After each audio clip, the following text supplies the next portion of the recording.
유튜브나 각종 포털에서 게으름이라는 단어를 검색하면 대개 이런 내용들이 나옵니다. 게으름을 이기려면 이 세 가지만 기억하세요.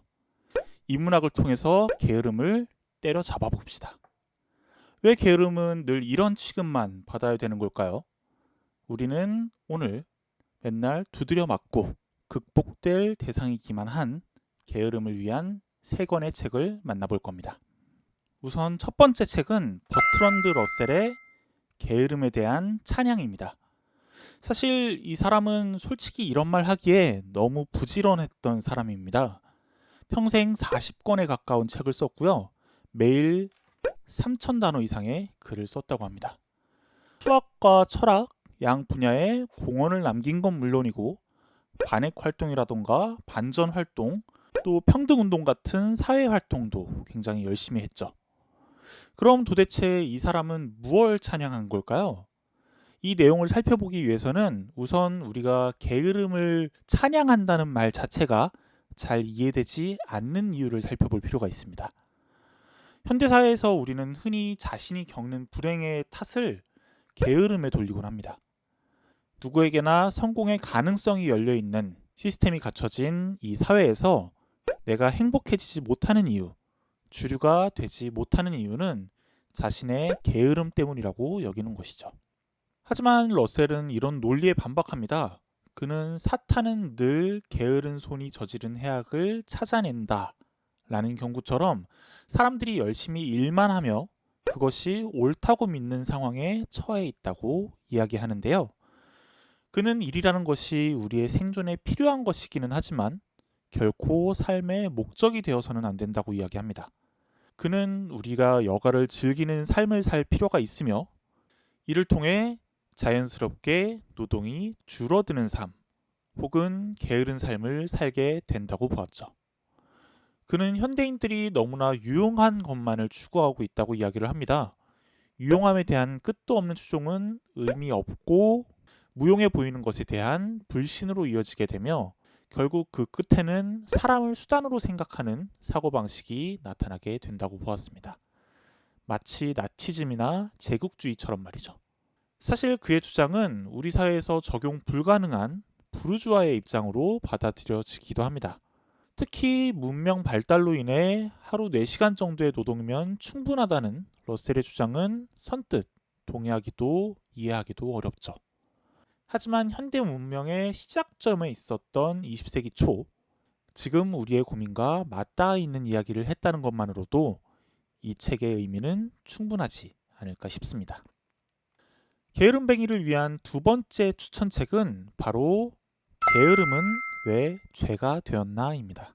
저자인 이옥순 교수님은 인도의 델리 대학교에서 인도사를 공부하신 분인데요.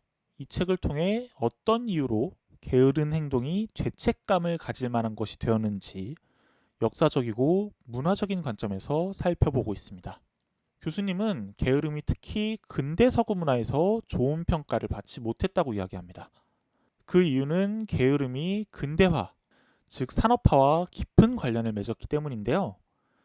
노동을 중요시하는 산업사회가 도래함으로써 게으름을 일하는 것을 좋아하지 않고 활동이 부족한 상태, 즉 뭔가 부족하고 비정상적인 상태로 여기게 되었다는 것이죠. 물론 부지런함은 대체로 긍정적으로 여겨지는 자질이었지만 그렇다고 게으름이 시공간을 넘어서 비난을 받았던 것은 아닙니다. 고대 유대인들은 의무처럼 7째 날에 반드시 쉬는 안식일을 가졌으며 더운 기후로 인해 활력과 움직임이 적은 열대에서는 일하는 걸 좋아하지 않고 활동이 부족한 상태가 바로 정상이었다고 합니다. 그런데 이렇듯 누군가를 게으르다고 말할 수 있는 사람은 누구인가요? 바로 힘을 가진 사람, 강자라고 할 수 있겠죠. 학생에게 교사가, 자식에게 부모가, 노동자에게 자본가가, 피지배자에게 지배자가 상대방을 게으르다고 말할 수 있습니다. 너는 게을러 라는 말에는 나는 게으르지 않아 라는 전제가 깔려 있습니다. 약자를 게으르다고 규정함으로써 게으르지 않은 강자의 긍정적인 정체성이 완성되죠. 일제 강점기 당시 조선인들에게도 서구의 지배를 받은 지역의 사람들처럼 게으르다는 수식어가 붙었다고 합니다. 조선인은 게으르고 일하기 싫어하는 습성이 있어 낙후했다. 그러므로 근면하고 성실한 일본인의 지배를 받아야 한다는 논리를 들이대며 지배를 정당화한 것이죠. 게으름뱅이를 위한 마지막 추천 도서는 미루기의 천재들입니다. 이 책의 부제는 레오나르도 다빈치와 찰스 다윈에서 당신과 나에게로 이어지는 미루기의 역사입니다. 때문에 그저 이 책을 미루다가 좋은 성과를 얻은 역사적 인물들에 대한 모음집 혹은 사례집으로 오해하기도 쉬운데요. 물론 이러한 내용이 중요한 골격을 이루고 있기는 하지만 이와 더불어 미루기라는 것의 의미를 다시 한번 환기해 볼 수 있는 내용들이 가득 담겨 있습니다. 우선 저자는 미루기와 게으름은 다른 것이라고 이야기합니다. 게으름이 아무것도 하지 않는 것이라면 미루기는 무언가를 하기 위해 그것을 생각하거나 고민하거나 걱정하는 과정에 있는 거라는 얘기죠. 그는 유머 작가인 로버트 벤틀리의 에세이 일을 해내는 방법의 한 구절을 인용해 미루기의 올바른 뜻을 정의합니다. 누구든 얼마든지 많은 양의 일을 해낼 수 있다. 그 일이 지금 해야만 하는 일이 아니라면 이라고 말이죠. 그는 이 책을 통해 미루기의 다양한 측면들을 살핍니다.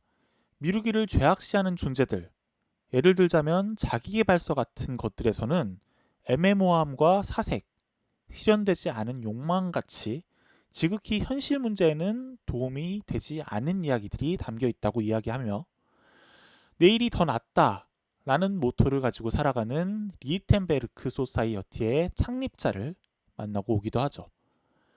책이 끝날 무렵에 그는 다음과 같이 이야기합니다. 당연히 나는 후회하게 될 것이다. 이미 후회 머신이다. 당연히 해야 할 일들을 다 끝내지 못할 것이다. 어떻게 그렇지 않을 수 있겠는가? 충분히 체계적이고 이성적으로 살아간다면 100% 만족스러운 상태로 죽을 수 있다고 믿는가?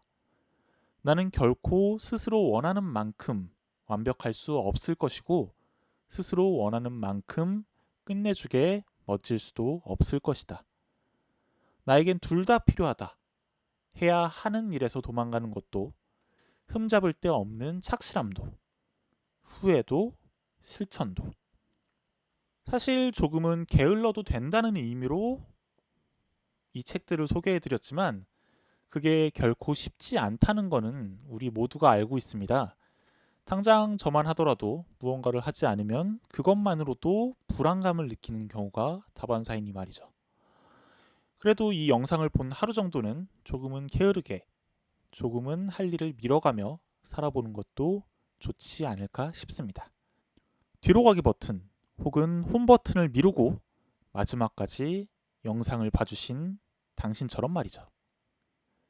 지금까지 책에 관한 이야기와 수다 책이다의 이준영이었습니다.